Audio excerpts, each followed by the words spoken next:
Alors aujourd'hui je vous fais une petite vidéo rapide pour vous présenter une recette de pain qui va vous faciliter la vie. C'est sans gluten, etc. Donc je ne vais pas m'étaler, c'est 100 g de farine de riz, 100 g de farine de sarrasin.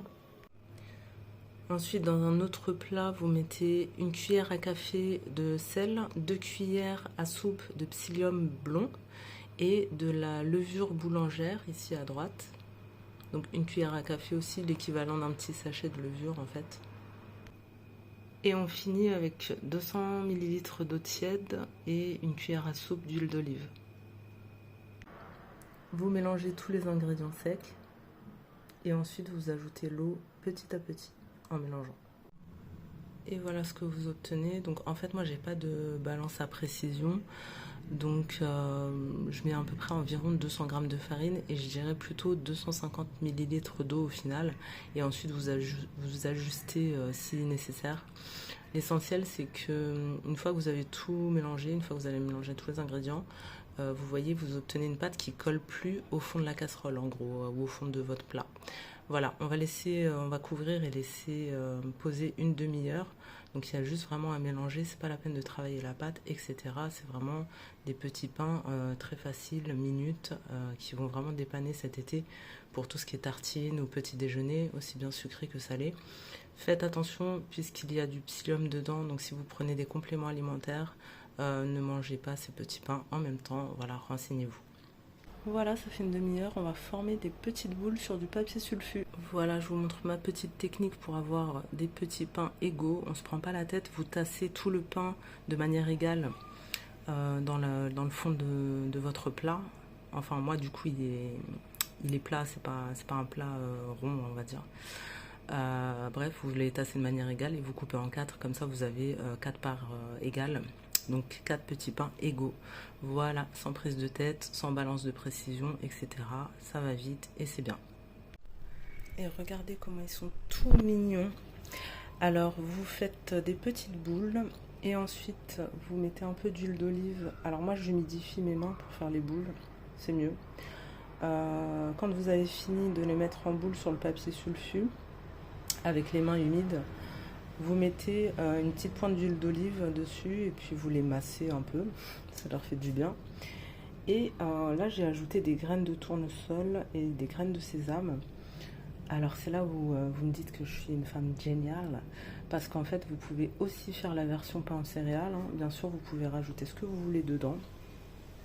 Et moi j'ai mis juste ces graines là pour les femmes, un petit clin d'œil quand vous êtes en phase lutéale. Donc on n'oublie pas le cycline. Et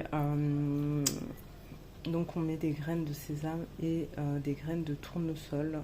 Voilà, vous pouvez aussi les mettre à l'intérieur.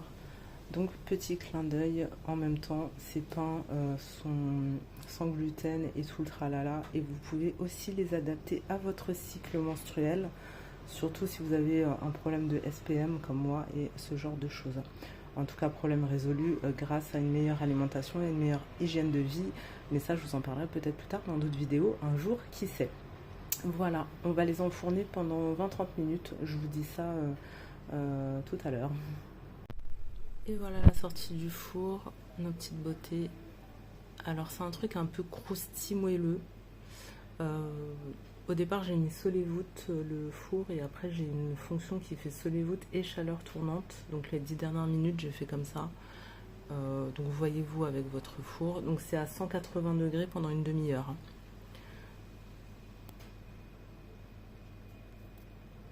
Et je sais pas. Voilà. Voilà, vous avez un petit pain vraiment moelleux.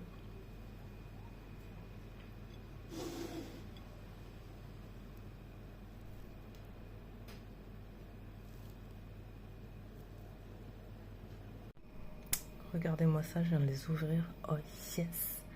On dirait en fait la texture des muffins anglais. C'est juste trop bien. Cette recette, je vais jamais la lâcher. Regardez, c'est bien compact, bien dense. C'est vraiment la petite recette du muffin anglais, quoi. Trop bien, trop bon, trop contente. Donc contente de vous partager ça aussi. Même si je suis pas trop sur la chaîne en ce moment pour des raisons personnelles. Je traverse un moment très particulier. Donc voilà, mais je ne vous oublie pas et je vous poste une belle recette aujourd'hui. Ça me fait plaisir aussi de vous partager ça. N'hésitez pas à partager à comment dire, toutes les personnes qui sont sans gluten, qui sont voilà, qui ont des problèmes d'intestin irritable, etc. Vraiment, foncez sur cette recette, vous n'allez plus la quitter, je pense. Là, on est bon pour une bonne tartine de houmous maison ce soir avec de la bonne purée de sésame complète. Bref, une bonne salade et je vais me régaler avec ça. Vous pouvez aussi mettre du beurre et de la confiture pour le matin. Franchement, c'est top. Regardez-moi cette texture. C'est vraiment la texture du petit muffin anglais sans glu-glu et tout le tralala, quoi. Bref, voilà, je vous laisse avec ça. C'était une petite recette un peu à l'arrache. J'ai pas tourné avec le micro et tout ça. J'espère qu'on m'entend bien. Pour le reste, comme d'habitude, je vous dis, prenez soin du monde, prenez soin de vous, vous comptez, vous êtes important, donnez-vous la valeur que vous méritez. Voilà, c'est pas seulement des recettes, mon doux refuge, c'est aussi votre doux refuge pour plein d'autres choses. Moi et mes petits pains, on vous souhaite une belle soirée et je vous fais plein de gros bisous sur la bouche.